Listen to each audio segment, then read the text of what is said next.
Today we're going to be speaking with Rob Eshman, who many of you know as the publisher and editor-in-chief of the Jewish Journal. He recently became the national editor of that historic and much beloved forum for Jewish thinking, The Forward. Rob has won numerous awards, including in 2018, the Los Angeles Press Club's first prize in feature writing.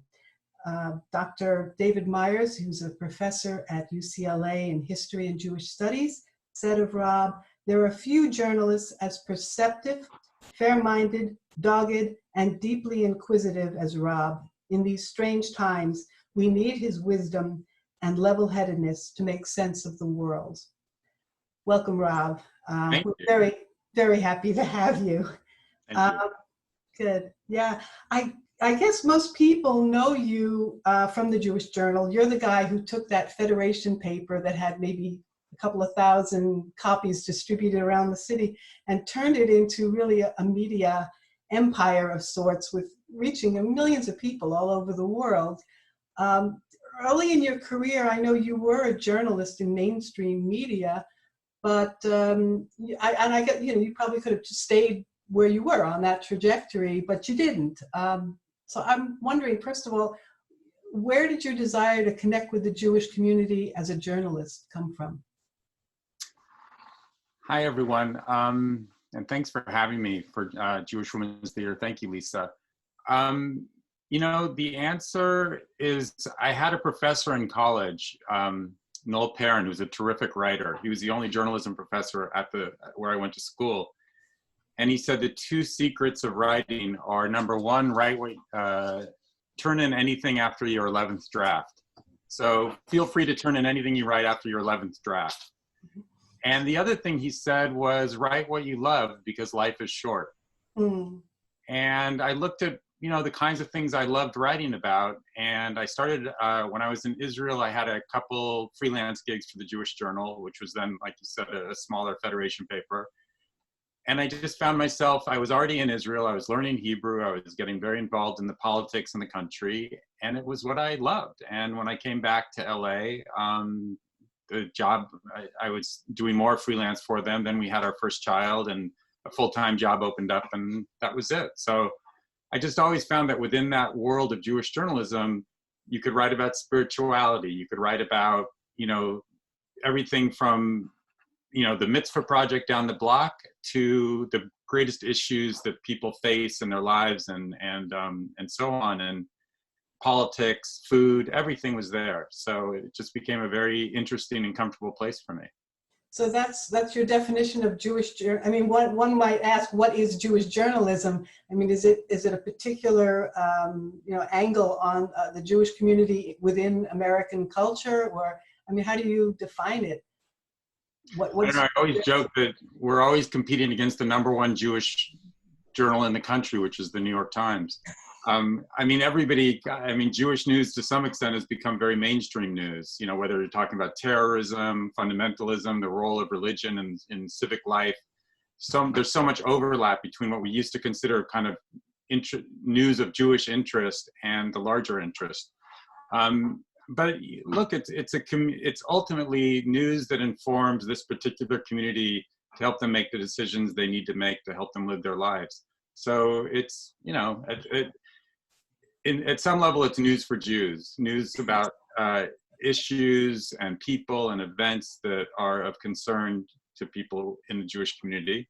But I think also what I learned at the Journal, and which I'm applying also at the Forward, and the Forward's been doing it for years, is everybody's kind of interested in this news. That if you write it in such a way that is engaging, then you're going to attract an audience far beyond just the Jews. And when I was at the Journal, I remember getting letters all the time, people whose first line was always, "I'm not Jewish, but I read the Journal."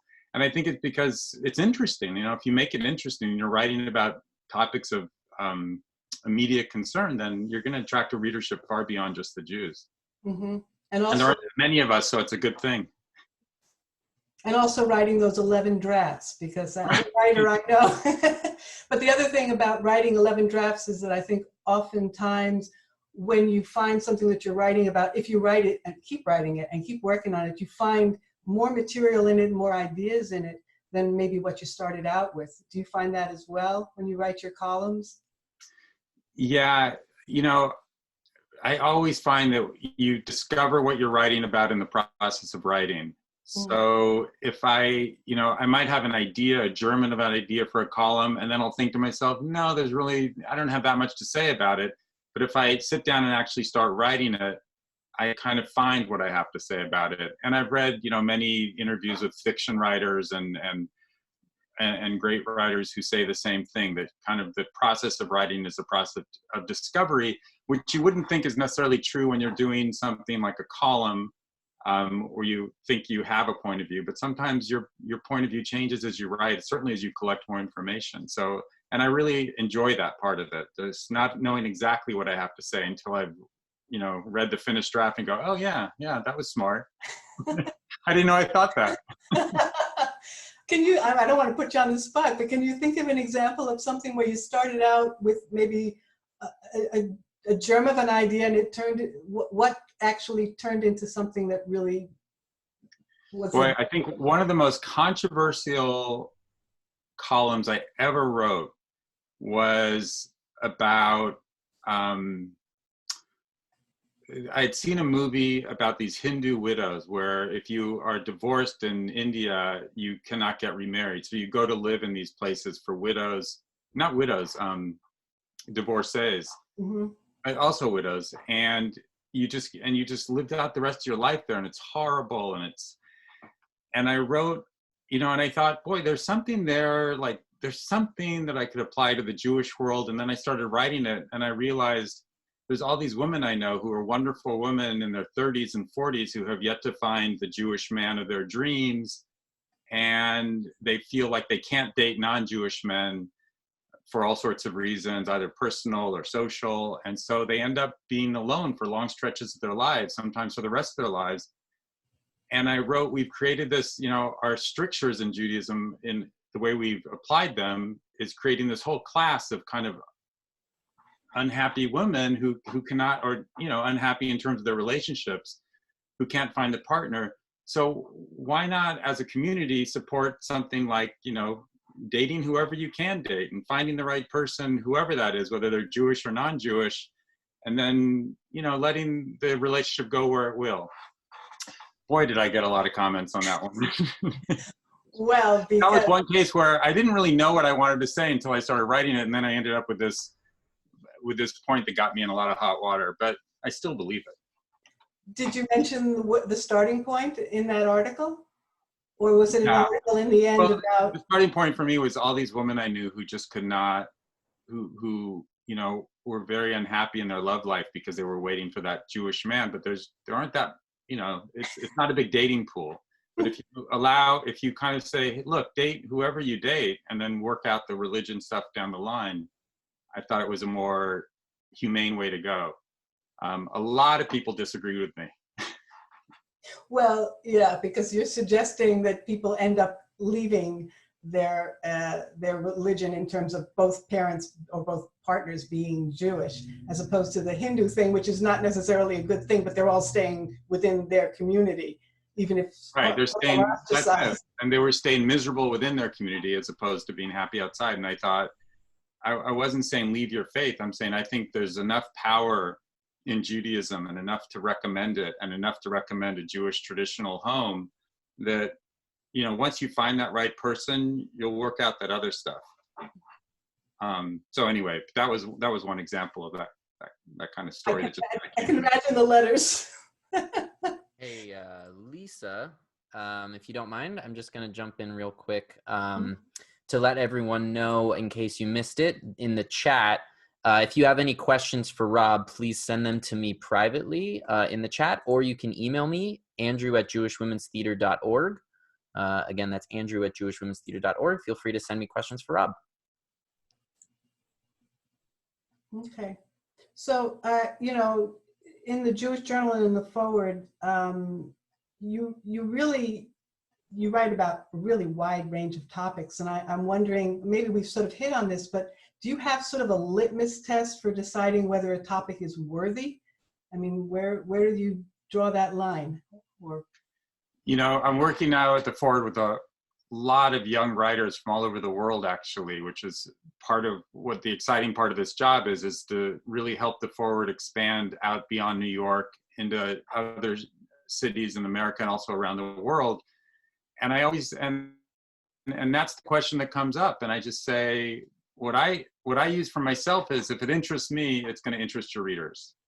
So if it's of deep interest to Lisa or Celia or Nitsa or Clara, write it in a way that shows your passion for the topic, and it'll interest other people too. And so I think that's the rule of thumb. And you know, you work with an editor to decide exactly how to frame it. But I found that's been true for me my whole career, is just, you know, again, writing what you love and finding what you love in the thing you're writing about, and other people it will resonate with other people. mm-hmm. It doesn't necessarily have to be a Jewish topic. If you can find... Oh, you get really good at finding the Jewishness in the topic. There's always a Jewish angle. We do that too at Jewish Women's Theater. Right. Yes, yes, indeed. Well, along the subject of Jewish topics, you're married to a rabbi, Naomi Levy, who she also began in the mainstream, in the conservative movement, and but now she leads a very diverse, non-traditional community, Neshuva, which I understand meets in a church. Would you say that as a journalist and as a rabbi that you've inspired each other's work, or how does that work between the two of you being in Jewish community and Jewish life, but in very different capacities? Well, I could only speak for myself. She inspires me. I don't know if it works in the other direction. But boy, that's not just the question. That's my life. I mean, that's. But yeah, I mean, what's interesting is that Naomi and I have a very similar take on how to reach Jews.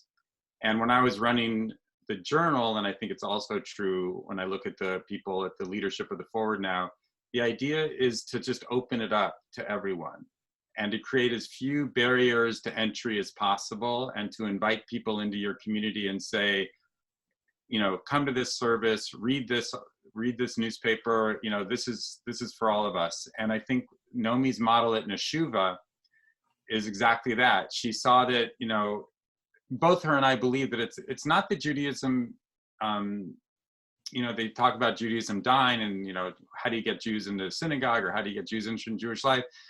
It's inherently interesting. It's inherently inspiring. It's inherently got so much to teach us. You just have to do it in a way that actually gets it to the, you know, inspires people and attracts people. And that's what she did with Neshuva, throwing the doors open, so to speak, to let everybody in, to invite everybody in, to make it super accessible, great music, without losing any of the meaning and the traditional elements. And I think, and at a very similar time, I was following a similar model with the journal, which is put it on the streets, take it out of Federation, make it available to everyone.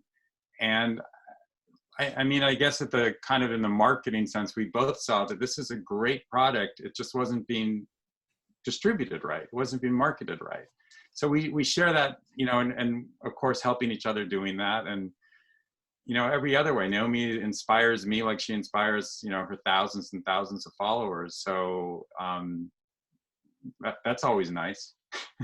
It sure is. Yeah. Well, I'm going to segue in a weird way now. You've said, you've got the rabbi wife, but you've said that that you consider Howard Stern, of all people, to be a great teacher. And I'm wondering, since I frankly am not a fan, though my husband is, though I recognize he does very good interviews and better. You know, but he also took a non-mainstream little radio show and turned it into this incredible phenomenon. But in a way, frankly, so did Rush Limbaugh, just by making himself entertaining and being controversial and inviting conflict. I hope that's not the page you took from him, but I'm wondering, what page did you take from him? From Howard? What did you learn from him? You know, it's interesting. I haven't listened to Howard now for maybe 2 or 3 years, but for a long stretch of time, that was my morning commute, was listening to him. And I learned, look, I think we could learn from everybody. You could learn from Rush Limbaugh too. What he did is phenomenal. I don't agree with his, you know, what he had to say, but how he was able to achieve his audience. And I think with Howard, it was, you know, what I learned from him was trying to find, putting your authentic voice out there, warts and all, and people respond to that authenticity. His work ethic is amazing. The way he also just included all different kinds of voices in his show, instead of just like the standard thing, the standard, you know, radio voices. And, you know, and his interviewing, which is, I think, second to none. He just released last year a book of his interviews, which you could buy online. And he really is just a very well prepared, deep, you know, he's been through a lot of therapy, so a lot of his interviews touch on psychology, but I mean, he was really in some ways kind of a media mentor. Not that I ever met him, but at that point in my career, and I think a lot of people, you know, he's had a huge influence. When the history of this kind of period of media is written, he'll have been one of those people that have had a gigantic influence, not on, you know, in entertainment, in media, and you know, when you talk about influential Jews, he never really makes the list, but I think he's way up there. And you just have to cut out, you know, the noise of the things you find objectionable. But you know, you have to do it with everybody. Mm-hmm. Well, he courts conflict, and you know, you have had that sort of you created it within the journal. You created those opposing columns, which is really interesting, and you brought in a lot of diverse voices that maybe Jewish community, at least in LA, had not heard before. I mean, was that maybe an influence of his, or is that something you came up with on your own? And what did you... Well, I mean, again, for me, it came back to like write about what I love, but also put in the paper the things I love. And I already know what I think. So my, you know, opinions that agree with me don't interest me as much. I don't know what other people think, or I don't know how people who think differently than I think, what their arguments are. So I always found it more interesting to be challenged with opinions that were different from mine. And I know it always upset a lot of people in the journal, and the forward has a terrific op-ed page run by a woman named Batya Unger-Sargon, which is really, I think, one of the best op-ed pages in the country, Jewish or non-Jewish. And she does the same thing, really courting thoughtful, very well-written op-eds from a wide range of opinions. And, you know, a lot of people are offended by that because they're offended by opinions that are different than their own. But I just think it makes for a much more interesting read. So I was always, doing that. I think the journal, when I was there, we were the first Jewish paper to publish, you know, Palestinians in the Jewish paper who had their own point of view. And I just found that to be just more interesting. So, yeah. And I know the forward thinks so too. So that's been nice. Well, yeah, it's sort of going towards conflict, and maybe that is interesting, but it's also can be kind of scary. People come at you also. You know, there was something written. You know, Isaac Bashevis Singer was editor famously at the Forward. And people constantly apparently complained and found fault with his writing and what he wrote about. But he said that, you know, he didn't mind them nudging him because those were his people, and that was a comfort to him that the people were listening and that they were engaging. You know, but there's all kinds of conflict. I don't know if you draw a line somewhere between kind of good conflict and bad conflict as a journalist and in your work. Well, I think that conflict for conflict's sake, or provocation for the sake of provocation doesn't interest me. I think maybe that did interest me when I was much younger, but you know, I like it to be a thoughtful argument that you could really take issue with if you want to. I just don't understand those people who are offended by the very fact that you would publish an opinion piece that they deeply disagree with.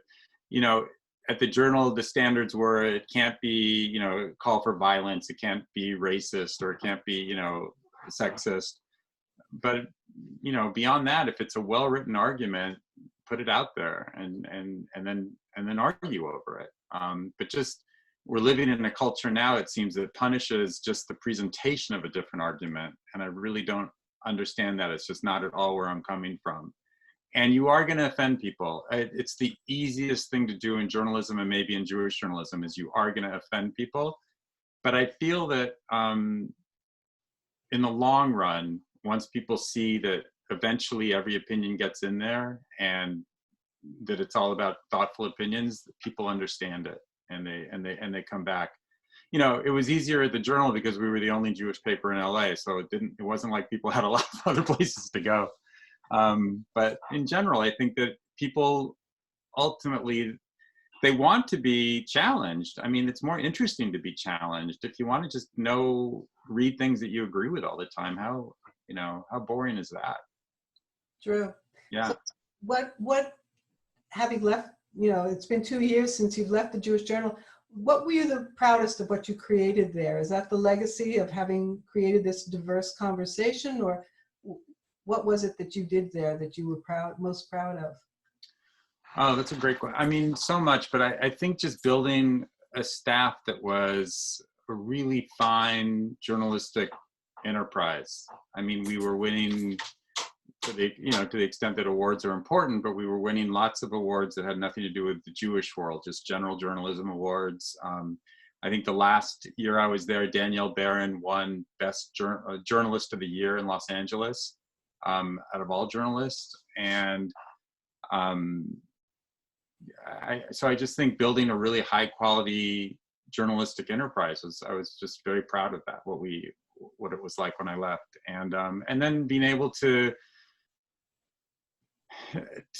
bring in the whole community as much as possible. Like I really feel that at that point, by the time I left, the Journal really was like one table for the whole Jewish community to dine at. And I really liked that we were able to do that.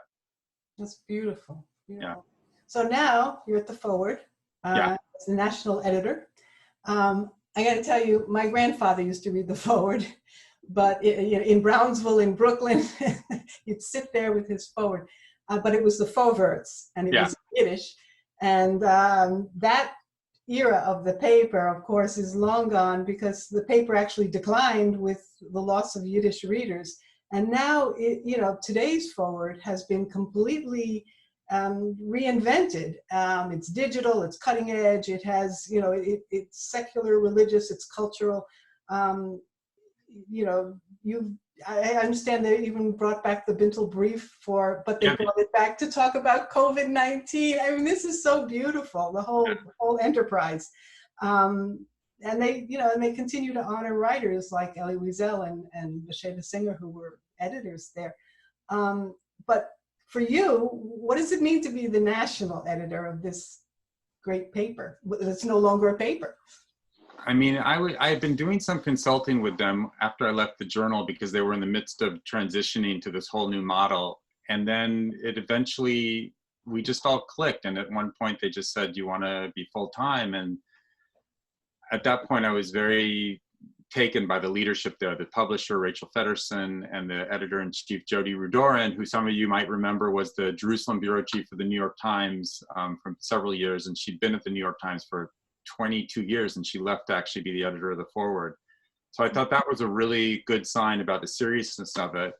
And then I'm crazy about Jewish history and Jewish, and to see myself as part of that legacy of this paper that at one time, as you said, it started in 1897. And in the early 1900s, this was one of the largest papers in America, period. They were publishing 250,000 copies a week across, in New York City. It was read all over the country. And that was at the time of this great Jewish immigration, when the job of the Forward was really to take these raw greenhorn, the Jews coming off the boat, and to turn them into Americans. So the Bintel Brief functioned as kind of a guide. Like people would write in to the editors and say, you know, my son is dating a non-Jewish woman. Should I let her into the house? You know, all these kinds of things that were like, you left the shtetl, now how do you become an American? So that was really what the Forward's role was. And then it was, you know, it eventually declined in circulation. They started a English edition. I can't remember exactly when, but it was Seth Lipsky who started it. And then the role changed under him, and then J.J. Goldberg and Jane Eisner, which was really, you know, how do you take these Americans and help them become Jews again? Because we'd been so good at assimilating and acculturating to America, we kind of lost that sense of the Jewish community. So it went from how do you turn Jews into Americans to how do you turn Americans into Jews? And then I think the challenge now is most of us are comfortable as Americans, comfortable as Jews. And then I think the challenge of the Forward now is how do you take what Judaism has to offer and make it compelling to Jews and to non-Jews, and to keep the Jewish community cohesive while you expand to reach the rest of the world. And it's a really interesting challenge, and nobody else has really taken it on. They've always seen themselves as a national paper, but they never really were national. They were really based in New York. And so this thought that I could, you know, help them reach California, Florida, Chicago, Boston. In the last 2 weeks since I've been there, I've edited pieces from Brazil, from Mexico, from Spain. That's international. So it's become very international very quickly, but you know, partly that's digital. It's so much easier to reach these people. There's great writers all over the world. It's in some ways a big Jewish community and a very small one. And it's been fascinating to see how these different Jewish communities are responding to the coronavirus crisis, just like we are here. The piece in Mexico is really interesting. They have the ban, they have the quarantine, but Jewish weddings are still going on. So what happens is they send a text out saying there'll be a wedding procession, you know, coming through the streets at such and such a time, and people will go to the balcony, and the bride and groom will be in a car below honking their horn, and people will come out to the balcony and sing and throw envelopes of money and yell Mazel Tov. And that's what the Jewish wedding now is in Mexico City. Oh, that's amazing. So the idea is just to expand, and that was a really interesting challenge. Originally, the idea was for me to be traveling to a lot of these different places, which was a huge plus. I thought that the travel part definitely has not happened yet. It's not going to happen for a while. I don't think so. Yeah, but you know, you're a California boy, so I mean, you're not a New Yorker. You're bringing a West Coast sensibility maybe to all of this. But see, they charged you with doing all kinds of, you know, all over the country. I mean, Boston, Florida, Chicago. Yeah, the main areas they want to expand are the large Jewish areas. And what's happened really is that in these areas like Chicago, Florida, Boston, not so much in California, but Jewish journalism has really declined. The papers have folded or become just very thin in those places. So they really have no Jewish media in those areas covering their communities. So that was both an opportunity and a real need, I think. So that's why we're focusing on those areas first. Yeah, but then why are they looking? I mean, what does this mean to you personally to be the national editor? What are you bringing, do you think, to the picture that they couldn't maybe do from New York? You know, I think that they just wanted somebody who had an outside New York perspective. And they had tried this for years and years and years. They always were like, you know, we're going to try our national expansion. And it never took off because you can't really do it if you're just locked in your Manhattan mindset. And I found that true in general with the Jewish community. It's very, you know, they tend to think of it as very New York centric. And, you know, even if you read the New York Times, it's amazing what they get wrong about LA. So, you know, this was, you know, having my perspective of being in the second largest Jewish community in the country, really understanding it deeply and seeing that there is really Jewish life outside of New York City, and making those stories come alive. Yeah, as a former New Yorker, I have to tell you that I think New Yorkers need to be reminded of this even now. In fact, all the time. And well, I mean, if you look at LA, the innovation that took place here, that takes place here in the Jewish world, is second to none. And you know, you look at Neshuva and Ikar and Jewish Women's Theater, and not just religious, but also all the cultural stuff that's going on in LA. I always thought LA, for me, it was the center of Jewish life. LA and Tel Aviv, maybe. And you know, New York was maybe where mainstream Jewish organizations were based, but the real innovation and creativity in Jewish life seemed to be happening in LA from my point of view. And then if you look at the way Jews are perceived in the world and the way Judaism is perceived in the world, you know, it either comes from Israel or Hollywood. It's not coming from New York. So, you know, the cultural image of the Jew in society is really based on what happens in Israel, but also what's coming out of Hollywood. So, you know, we had at the Journal, we had Daniel Barron really looking at that, like the portrayal of Jews and the values that inform Jewish filmmakers and creators. And I think those are really important questions that you just don't get at, you know, when you're from a New York mindset. I couldn't agree more. All right, so along sort of different lines, you are sort of famously passionate about food. Yes. And you have a blog called Foodism, but spelt with an A. So first question I wanted to ask you is, did you intended this to be sort of a play on Judaism?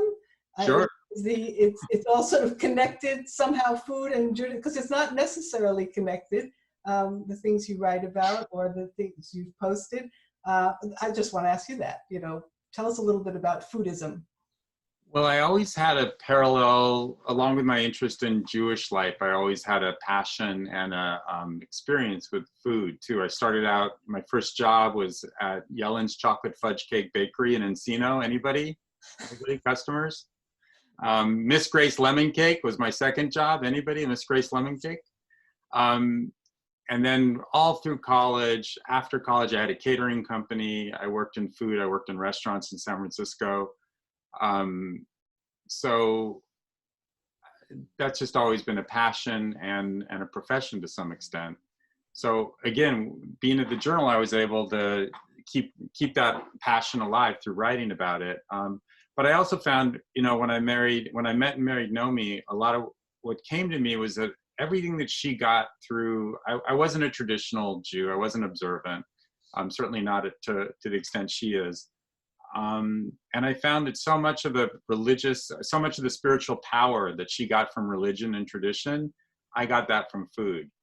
And so it started to occur to me that, well, you know, that my Judaism has a lot to do with foodism, that I practice that in cooking and serving, in the way I relate to food, there's a large spiritual aspect that feeds me spiritually as well as in other ways, and, you know, as well as just feeding me.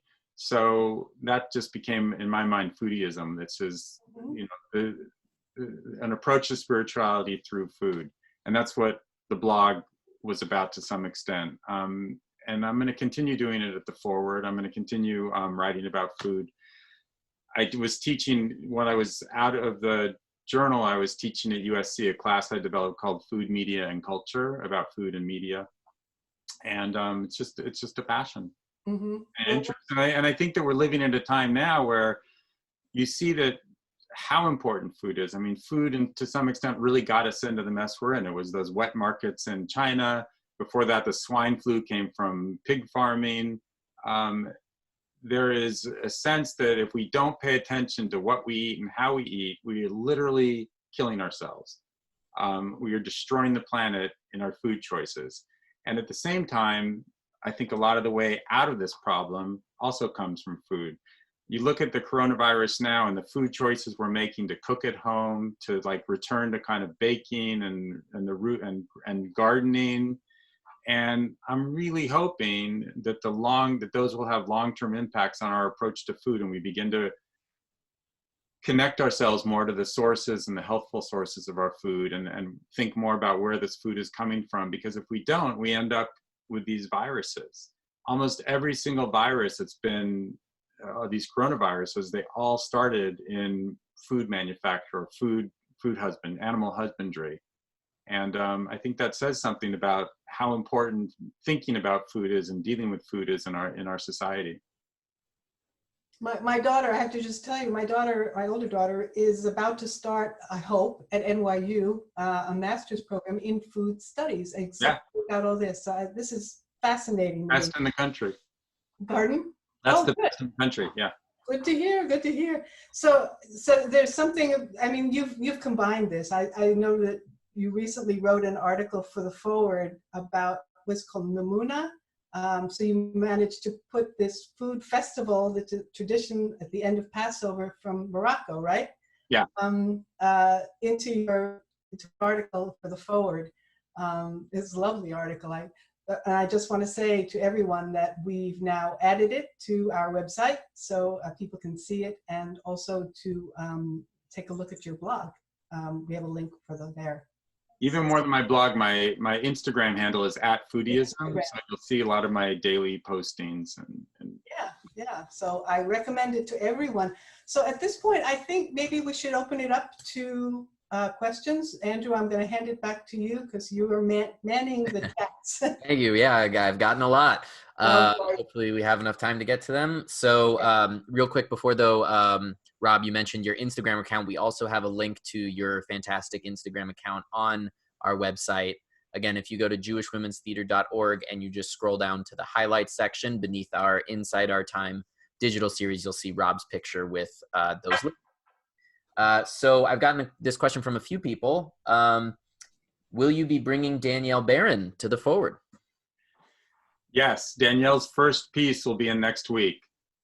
She's writing about the Jews of Miami and how they look at the Biden-Trump, who they're leaning towards, Biden versus Trump, especially with Bernie Sanders out of the picture. So I just think she's a great writer, terrific reporter. She'll be back. Awesome. Speaking of politics, I guess, this next question is, I'm trying to find a few shows that have no bias from Democrats and Republicans. Any suggestions for channel, show, or person with the least biased views? Andrew, you cut out. So I'll repeat the question. I'm trying to find a few shows that have no bias from Democrats and Republicans. Any suggestions for channel, show, or person with the least biased views for or against what's going on? It's sad that that's a very hard question these days, but I like Fareed Zakaria, whose show is at 10 a.m. on CNN on Sunday mornings. I don't see a lot of bias in him, and I think that he has people on from all different political points of view. So if you haven't seen Fareed, I would watch him. Thank you. Can you tell us a little bit about your search for a Jewish woman? I know you've touched on it. Yeah, your search, I guess, in particular. Well, I wasn't searching for a rabbi, for sure. I was living in Venice, and I walked by a synagogue, and I saw that the name of the new rabbi was Rabbi Naomi Levy.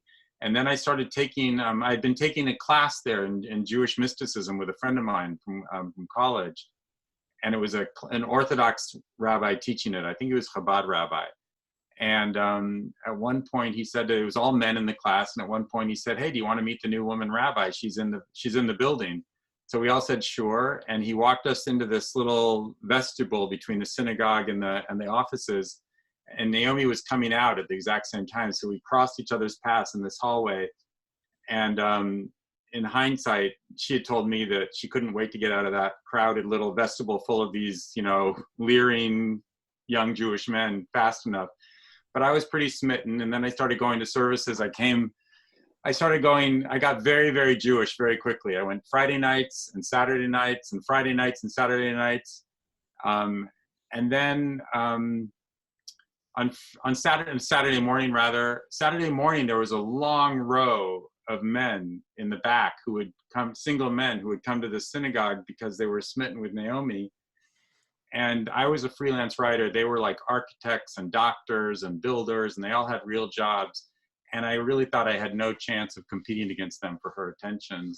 And so she announced that she was going to be teaching a class on Wednesday afternoons at noon called Love and Torah.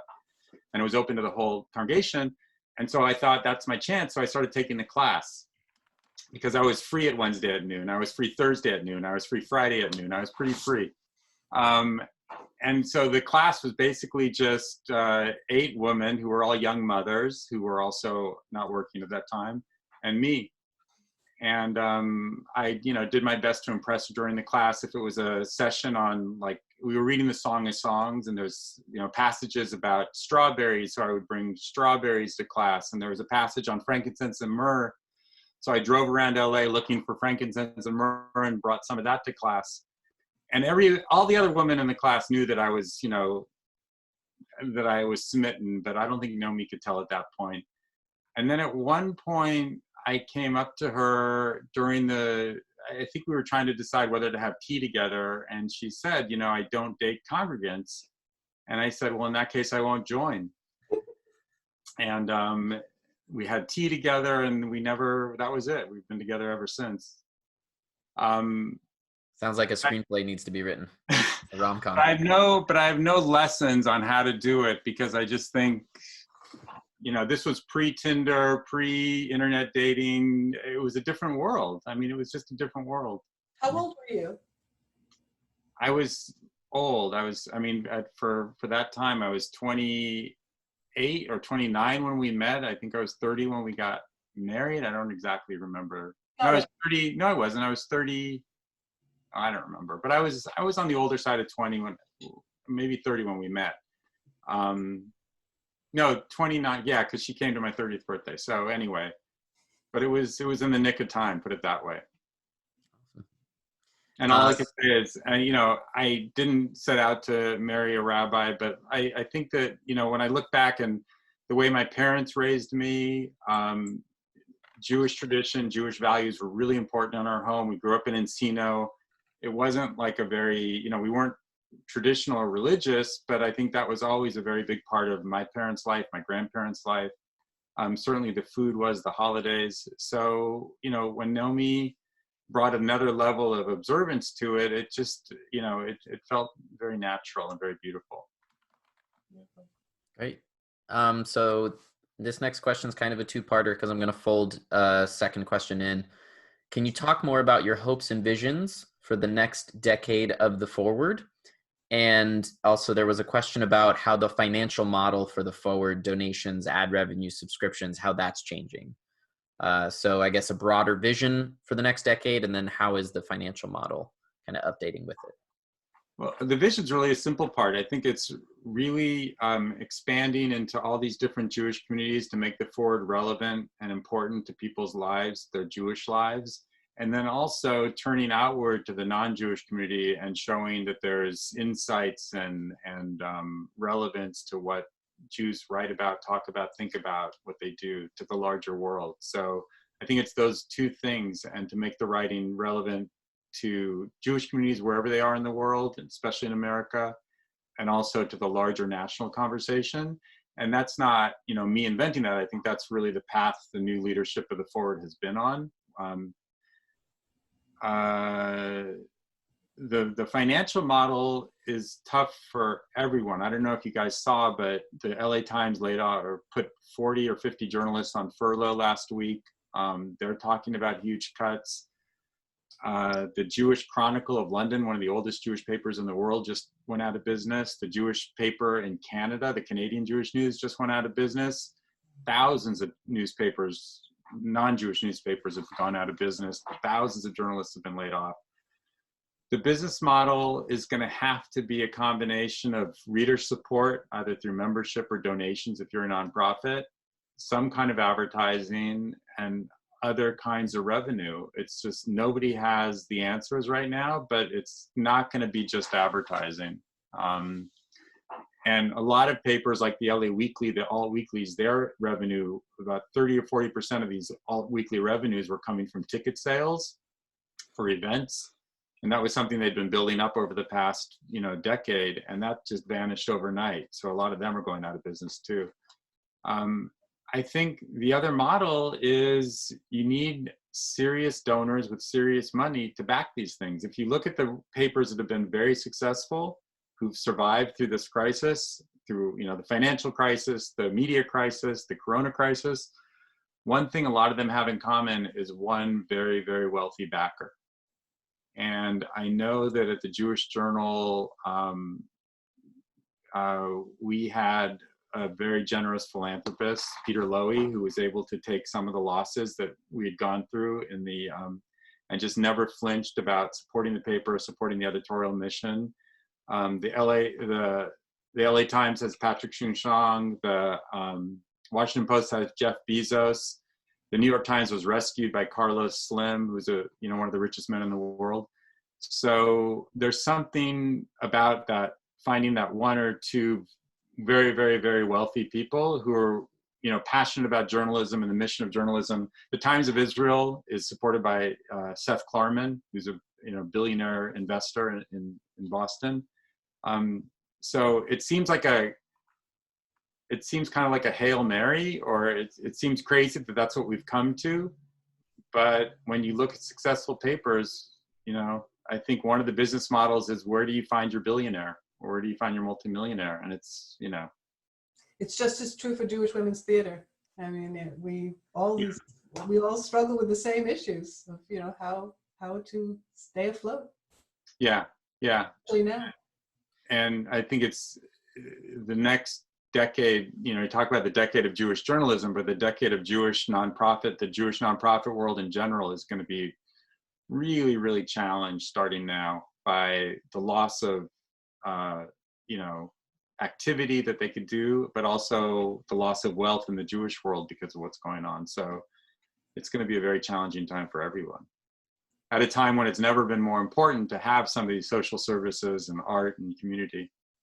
Because people are hungry for it, and, you know, otherwise it's a very barren world. So yeah. So we got this question from a couple people. What sort of articles from non-professional journalists will the Forward entertain? There's some writers in this meeting right now who have maybe written for you at the Jewish Journal, like submitted op-eds, etc. So there's kind of a wondering about how pieces can come to you, and if it's possible, and how that can be done. Yeah, so I'm always looking for reporters, like actual journalists, to do stories. That's a given. Everybody's looking for them. If you have an opinion piece, you could directly email the opinion editor at the Forward, and that's Batya. If you have a column, more of a thought piece or a personal piece, we have something called Scribed, SCRIBD, and that's a place where a lot of these columns go. And you can always email me. You could email me for any of that stuff. I'm easy. I'm at Eshman@forward.com, and I'll direct you. If I'm not the right person, I'll direct you to whoever is. But you know, there's a lot of contributors to it. There's a lot of you know, it's a relatively small writing staff, so a lot of it is contributor written. Great. This is another one that's come from a couple of people, including Annie Corzin. She wanted to make sure I said hi in this. Hi, Annie. This question. So most people I know loved Unorthodox, but a few people I know found it very disturbing. They feared it would provoke anti-Semitic feelings. How do you feel about work that shows Jewish life in such a negative way? And maybe the same question goes for Shitzel as well. There was a question about that as well. Yeah. You know, I have a pretty high level of tolerance for things. You know, I don't think anti-Semites need to be provoked. I don't think they don't even need excuses. I mean, if they're going to be anti-Semitic, they're going to do it regardless of provocation and regardless of all evidence to the contrary. So you can't live your life wondering if you're going to upset the anti-Semites, because they're kind of pre-upset. And you can't end up worrying about how things will be perceived by them, because they have a very twisted view of the world anyway. So who knows how things are going to be perceived by them. You know, I think that the Forward did run a piece by a deeply religious woman on all the things she felt Unorthodox got wrong. So you could make arguments of, you know, is this a fair portrayal of this world? But again, it's one person's point of view about their own experience leaving that world. So, you know, it's obviously not fair to everybody, because some people have wonderful experiences in that world. I think as a work of art, it's just, it's coming from a certain artist's perspective, and it's entirely valid because of that. I found Unorthodox and Shtisel both really compelling. In some ways, Shtisel even more, because it wasn't just about one woman's story. It was this, whole world, and it was over a longer period of time. And it just deeply educated me about that particular world. Even though the other caveat I've heard and read from people is that each one of those communities is very different from another. So Borough Park Jews of certain sects are very different from Mea Shearim Jews, who are very different from B'nai Barak Jews. So you can't generalize too much. But I was really moved by Unorthodox as just a human story. Oh, go ahead. No, and yeah, I mean, the anti-Semites might say, see, they're whatever they say, but they're gonna hate Jews anyway. You can't show anything on TV that's gonna make them love you, and you can't show anything that's gonna make you hate you even more. Great. A more general question based on that question is, how will culture be covered in the forward in the near future?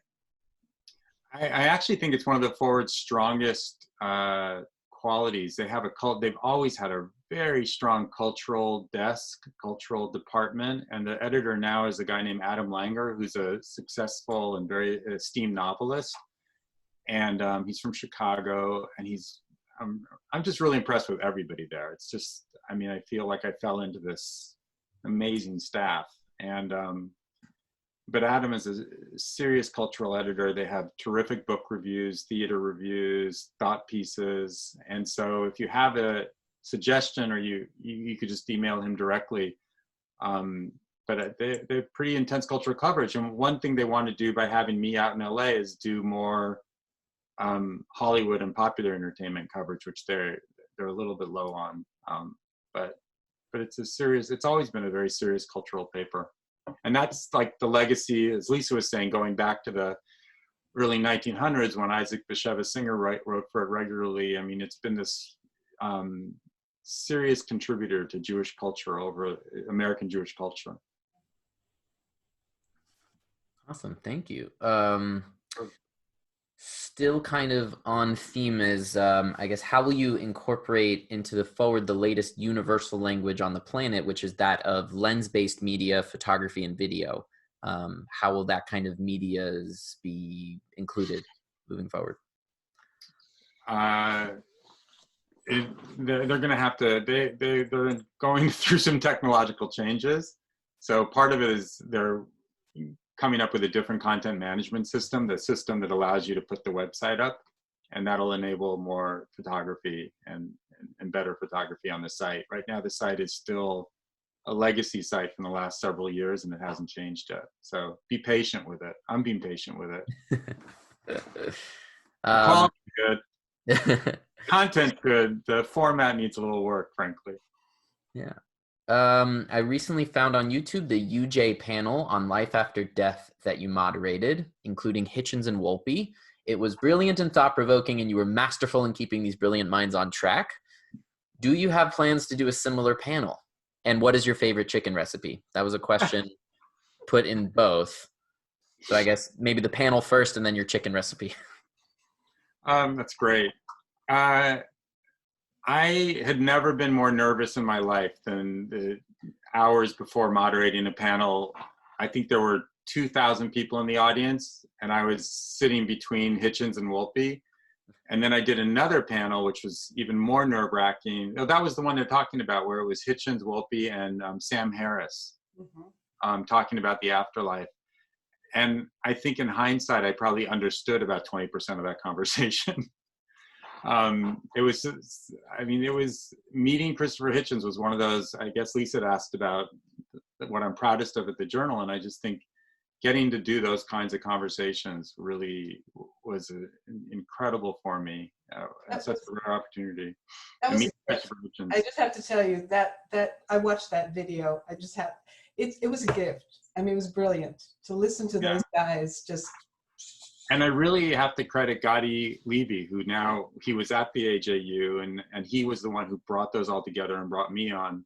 And now he's doing those kinds of panels. If you have a chance to go online, in Temple Emmanuel in New York, he runs their whole program, and I mean, it was. Now, obviously, I don't know what's going on with it, but he runs like one of the best Jewish education programs in the country there. So, you know, I don't take credit for it. I think you could put Christopher Hitchens and David Wolpe without a moderator, they'd be great together. I just happened to be there to keep things moving, but it was really sensational. And Christopher Hitchens said something. I got to introduce my son to him just before the event, and my son had read all of his books, and he said, I so agree with, I really love your writing. And Christopher Hitchens turned to him and said something which stayed with me to this day. He goes, "Don't tell me what you like, tell me what you don't like." And it was kind of the philosophy of like, challenge me with your disbelief, challenge me with your arguments, challenge me, and that mind of Christopher Hitchens, it was like, I don't care if you hate me. I don't care if there's conflict. I want to, that only is going to make me sharper. And I thought that was a great lesson for my son and great lesson for all of us, not to be, not to live in a comfort zone. Chicken recipes. I mean, what is it? It's spring right now. So if you want a great chicken recipe in spring, it's, spring vegetable, like sear the chicken, deglaze the pan with some white wine, throw in some artichoke hearts and peas and things that are in season now, spring onions and green garlic. If you could find some green garlic, this is the time for it. And then just bake it for another few minutes till it's done. But that's a great recipe. I mean, anything springy right now. There's so many. I haven't been to the farmer's market since the whole quarantine, but if you could find the vegetables somewhere, there's a lot of great vegetables right now. Well, we spoke to Amelia Saltzman 2 weeks ago when we did another one of these, not at the Braid, Sunday mornings at the Braid, and she said the farmers markets are open and you should go. So yeah, I think they're making people just go in and, just small numbers of people go in at a time, and they've got it all worked out, and we shouldn't be afraid of them. So pitch for the farmers markets. Good, okay. Thank you. So just a couple more questions as we wrap up. So a couple people have been asking about your parents, if they're still alive, and also where they are. And I believe they're even on this call with us. My parents look very much alive. They're in the square right below me. My parents are my inspiration. They're over 80. I guess I could say they're 90-ish. My dad's turning 93 on April 21st, so happy birthday. And my mom is going to be 90 in June. And they're active and they're curious. And my dad retired after 75 years. He retired a couple years ago, or maybe just a year ago. And they're inspiring in how involved, how caring they are, not just in their family, but towards the world, how active they are, their memory. And I think that a lot of what, whether it's food or the importance of food and family, or, devotion to Jewish causes and to nonprofit causes, I think a lot of that, if not all of it, comes from my parents. So they're doing great. Thank you for asking. Yeah. So one final question, and I apologize if we haven't gotten to your question. There's been a lot of questions submitted, but I wanted to save this one because I think it's a nice, hopeful one to close out on. What would a perfect world look like from your perspective? Boy,